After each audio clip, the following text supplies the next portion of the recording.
আমার বিয়ের যখন 3 দিন হল, আর সেই দিনের মাথায় আমার স্বামী মারা গেল। আমি বিধবা হয়ে গেলাম। আমি তখন আমার নিজের বাপের বাড়ি যেতে চাইলাম, কিন্তু আমার ছোট দেবর কোনোভাবেই যেতে দিতে চাইত না।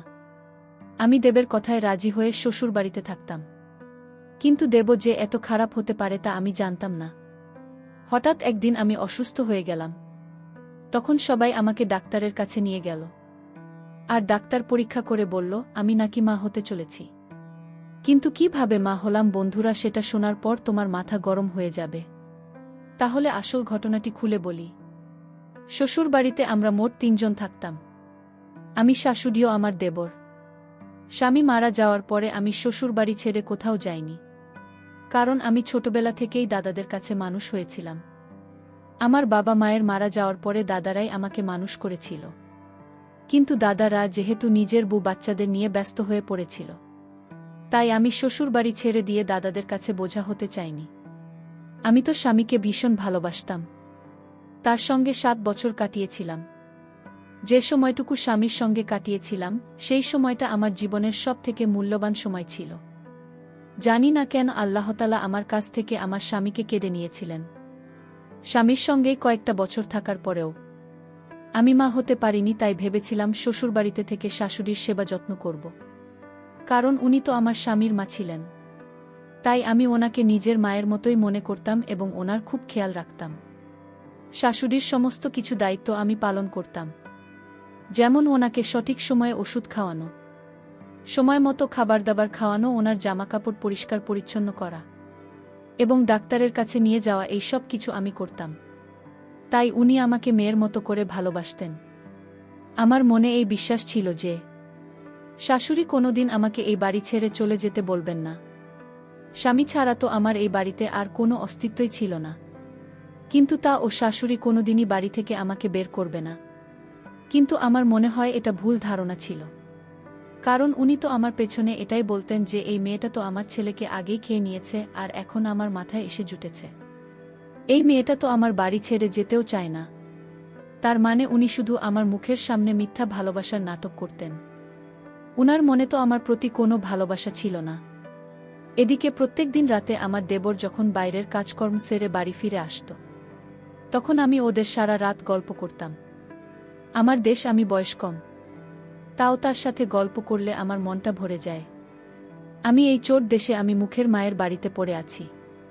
আমি একবার কষ্ট পেয়েছি এবং এই কষ্ট আমি আর বারবার পেতে চাই না। আসলে আমার স্বামীর মারা যাওয়ার পরে যখন আমি বাড়ি ছেড়ে দাদাদের কাছে যেতে চেয়েছিলাম, তখন কিন্তু দেবর আমাকে সামলেছিল এবং সে কথা দিয়েছিল সে নাকি আমাকে বিয়ে করবে এবং সে তার দাদার মতোই আমাকে ভালোবাসা দিবে। যদিও বাবা এই প্রস্তাবে রাজি ছিলাম না, কিন্তু সে তো আমাকে তার মিথ্যে ভালোবাসার জালে ফাঁসিয়েছিল। এদিকে আমার শাশুড়ি তো দেশ, আমি বিয়ে দেবার জন্য তার পেছনে উঠে পড়ে লেগেছিল, কিন্তু দেওয়ার প্রত্যেকবার শাশুড়িকে না বলে দিত। স্বামী মারা যাওয়ার পরে আমি দেবর ও শাশুড়িকে এতটাই ভালোবাসতাম যে তাদের ছোট বড় প্রত্যেকটা জিনিসের আমি খেয়াল রাখতাম। তাদের কোনো কিছু বলার আগে আমি সবকিছু রেডি করে দিতাম, কারণ ওই বাড়িতে দ্বিতীয়বার দেশ, আমি ভালোবাসা পেয়ে ওই বাড়ি ছেড়ে কোথাও আমি যেতে চাইনি। আমি আমার দেবরকে যে ভালোবাসতাম এই কথাটা কিন্তু আমার শাশুড়ি জানত না। একদিন রাত্রিবেলা দেবর যখন বাড়ি ফিরে এলো, তখন সে আমাকে নিজের রুমে নিয়েছিল। সকালবেলা আমার শাশুড়ি যখন দেশ আমি নাম ধরে ডাকতে শুরু করেছিল, তখন ভয় আমরা দুজনে বিছানায় উঠে বসেছিলাম। এমনকি শাশুড়ি তো দেওয়ায় রুমের দিকে আসছিল এবং সেটা আমরা বুঝতে পেরেছিলাম। তখন না পেরে দেবে বলেছিল আমি যাতে তার বিছানার নিচে লুকিয়ে পড়ি। শাশুড়ির আওয়াজ পেয়ে আমি খাটের তলায় লুকিয়ে পড়েছিলাম। তারপর শাশুড়ি যখন ঘরের ভিতরে ঢুকলেন, তখন দেবরকে বললেন, এত বেলা পর্যন্ত শুয়ে থাকলে হবে, বাইরের কাজগুলো কে করবে? আর এত বড় বিছানা থাকতেও তোর কি জায়গা হয় না? এত এলোমেলো কেন হয়ে আছে? আমার শাশুড়ি তো কিছু কথা বলে রুম থেকে বেরিয়ে চলে গিয়েছিলেন। ওই সময় আমি বিছানার তলা থেকে চুপচাপ শাশুড়ির কথাগুলো শুনছি। আমি এই ব্যাপারে অনেকবার দেবরকে বলেছিলাম যে সে যাতে শাশুড়িকে আমাদের দুজনের সম্পর্কের ব্যাপারে সবকিছু সত্যি কথা বলে দেয়, কিন্তু দেব এই ব্যাপারে শাশুড়িকে কোনো কথা বলতে রাজি হয়নি, কারণ সে শাশুড়িকে খুব ভয় পেত। সেদিন দুপুরের খাওয়া দাওয়ার পরে শাশুড়ি আমার দেবরকে বলেছিল, মর্জিনা নামের একটা মেয়েকে নাকি দেশ আমি জন্য আমাদের পাশের বাড়ির একটা চাচি পছন্দ করেছে। এবং চাচি যখন শাশুড়িকে মর্জিনার ছবি দিয়েছিল, তখন আমার শাশুড়ি মর্জিনা ছবি দেখেই দেবরকে বলেছিল, মেয়েটা অনেক সুন্দর দেখতে, তুই দেখলে ওই মেয়েটাকে পছন্দ করবি, দেশ আমি অন্য মেয়ের সঙ্গে বিয়ে হবে।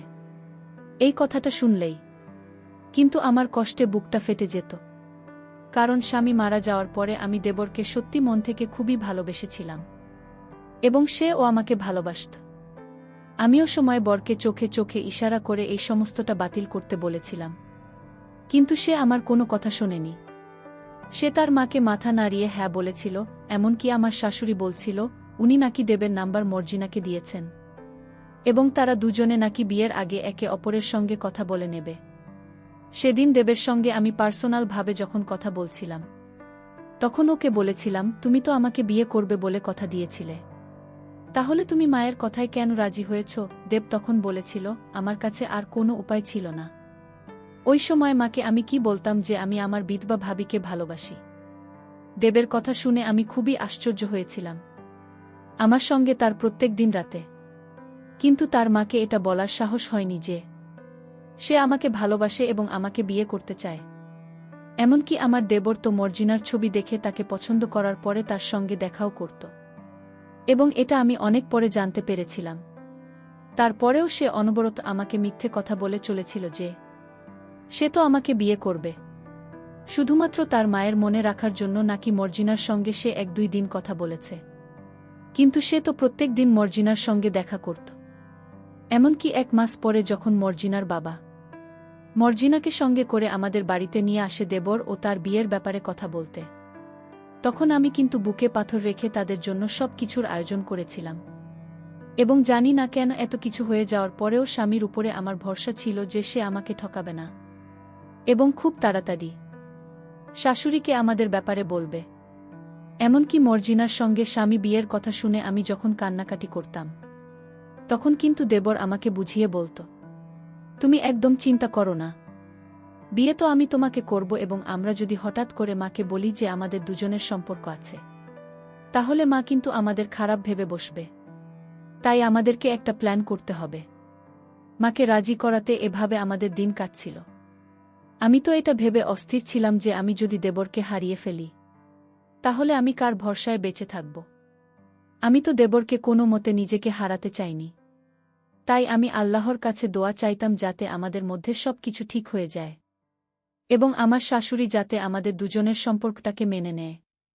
ভেবেছিলাম শাশুড়িকে আমাদের দুজনের ব্যাপারে আমি নিজেকে সব কিছু বলবো, কিন্তু জানতাম আমি যদি আমাদের দুজনের ব্যাপারে শাশুড়িকে বলতাম, তাহলে শাশুড়ি নিশ্চয়ই আমাকেই খারাপ ভেবে বসবেন। এই ভেবে আমি শাশুড়িকে আমাদের ব্যাপারে কিছুই বলেননি। আমার যখন মন মেজাজ খুব খারাপ ছিল, সেটা দেখে এবার আমাকে বলেছিল, সোনিয়া তুমি তোমার দাদার বাড়িতে কিছুদিন থেকে এসো, তাহলে তোমাকে ভালো লাগবে। আমার নাম সোনিয়া। তার কথা শুনে আমি যখন সেদিন দাদার বাড়ি গিয়েছিলাম আমার ভাবির সঙ্গে দেখা করতে, তখন আমার শ্বশুর বাড়িতে শুধু আমার শাশুড়ি ছিল। আমি দাদার বাড়ি যাব সেটা শুনে তো আমার শাশুড়ি খুব খুশি হয়েছিলেন, কারণ উনি তো এটাই চাইতেন যে আমি যাতে ওই বাড়িতে না থাকি। সেদিন সকালবেলা আমি দাদার বাড়ি যাওয়ার জন্য রওনা দিয়েছিলাম এবং তারও চেয়েছিল আমার বিয়ে যাতে দেবের সঙ্গে হয়ে যায়। ভাবি আমাকে বলেছিল, তুমি এই ব্যাপারটা বেশিদিন চাপা দিয়ে রেখো না, তোমার শাশুড়িকে সব কিছু বলে দাও। সেদিন দাদা অভাবীদের সঙ্গে সময় কাটাতে আমার খুবই ভাল লেগেছিল। তারা তো আমাকে থাকতে বলেছিল, কিন্তু আমি সারাদিন থাকার পরে সন্ধেবেলা যখন বাড়ি ফিরে এলাম, তখন দেখলাম সন্ধেবেলাতে আমার শাশুড়ি ঘরের মধ্যে ছিল না, কিন্তু ঘরের দরজাটা খোলাই ছিল। ঘরের ভেতরে ঢুকতেই মনে হলো ভেতরের ঘরে যেন কেউ আছে বা কারা আছে, কিন্তু ভেতরের ঘরে কে ছিল? কারণ আমার দেওয়া তো অনেক রাতে বাড়ি ফিরে আসত। তখন সন্ধে 8টা বাজছিল। আমি যখন ঘরের দিকে এগিয়ে গেলাম, তখন ঘরের ভেতর থেকে যে শব্দগুলো শোনা যাচ্ছিল সেটা শুনে আমি স্পষ্ট বুঝে গিয়েছিলাম ওই ঘরের ভিতরে কেউ কিছু করছে। কিন্তু কি ছিল ওই ঘরের মধ্যে সেটা দেখার জন্য আমার মনের কৌতূহল অনেক বেশি বেড়ে গেছিল। ওই রকম আওয়াজ শুনে তো আমি অনেক বেশি ঘাবড়ে গিয়েছিলাম। কিছুক্ষণের জন্য তো আমার মনে হয়েছিল তাহলে কি আমার শাশুড়ি এই বয়সে কারো সাথে, কারণ উনি বয়স্ক হলেও দেখতে খুব সুন্দর ছিলেন এবং ওনার তো বয়স বোঝাই যেত না। তারপর আমার মনে হলো উনি তো অসুস্থ মানুষ, তাহলে উনি এসব কিভাবে করতে পারেন। তারপর আমি যখন ঘরের দিকে এগিয়ে গেলাম, তখন ঘরের দরজাটা একটুখানি পাকা করে দেখতে আমার চোখে ঝাপসা দেখতে পেলাম। আমার মাথায় যেন আকাশ ভেঙে পড়েছিল। ঘরের ভেতরে দৃশ্য দেখে আমার পুরো শরীর থরথর করে কাঁপছিল। ঘরের ভিতরের দৃশ্য দেখে আমার মুখ দিয়ে চিৎকার বেরিয়ে যাবে, তাই আমি মুখটাকে নিজের হাতে চেপে ধরেছিলাম। কারণ আমার দেবর মর্জিনার খুব ঘনিষ্ঠ ছিল। এতটাই মত্ত ছিল যে তারা জানতে পারেনি যে আমি দরজার সামনে দাঁড়িয়ে আছি এবং আমি তাদের সবকিছু দেখে ফেলেছি। আমি বুঝেছিলাম দেব ওরা মাকে মিথ্যা ভালোবাসার অভিনয় করে আমার সবকিছু কেড়ে নিয়েছে।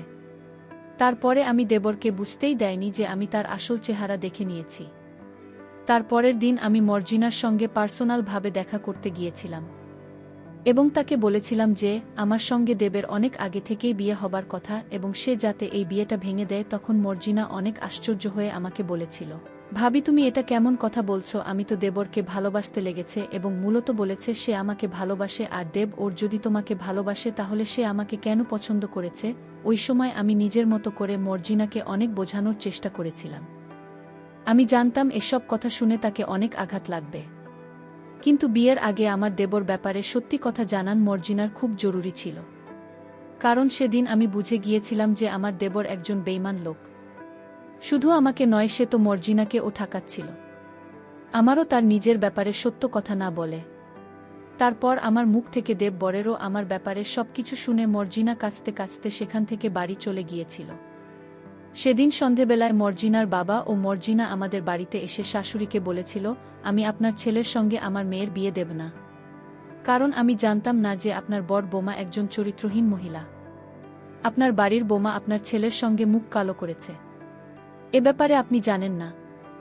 আমার শাশুড়ি তখন অনেক বেশি আশ্চর্য হয়ে মর্জিনার বাবাকে বলেছিল, আপনি এটা কি ধরনের কথা বলছেন? আমার বর বৌমা খুব ভালো, আপনি এভাবে তার উপরে এত বড় নোংরা আলো লাগাতে পারেন না।